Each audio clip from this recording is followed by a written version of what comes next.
বীৰ লাচিত থানাৰ সাংগঠনিক সচিব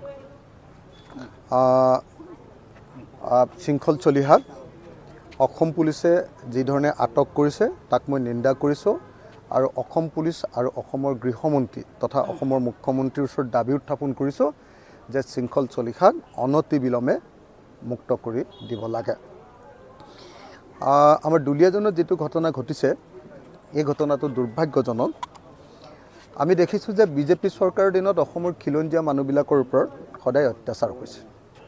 বিজেপি চৰকাৰৰ দিনত অসমৰ খিলঞ্জীয়া মানুহবিলাকে মাৰ খাবলগীয়া হৈছে আৰু বহিৰাগত মানুহবিলাকে বনিয়াবিলাকে যিবিলাকে বেপাৰ কৰিবলৈ ইয়ালৈ আহিছে তেওঁলোকে আমাৰ অসমীয়া মানুহৰ ওপৰত হাত তুলিবলৈ সাহস কৰিছে।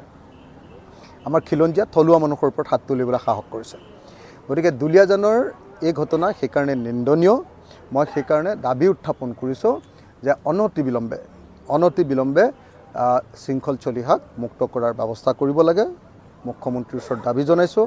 মই শিৱসাগৰৰ বিধায়ক হিচাপে দাবী জনাইছোঁ, ৰাইজৰ দলৰ সভাপতি হিচাপে দাবী জনাইছোঁ আৰু আশা কৰিছোঁ যে অতি সোনকালে চৰকাৰে এই সম্পৰ্কত এটা সিদ্ধান্ত গ্ৰহণ কৰি আমাৰ শৃংখলক উলিয়াই দিয়াৰ মোৰ ভাই শৃংখলক উলিয়াই দিয়াৰ ব্যৱস্থা কৰিব।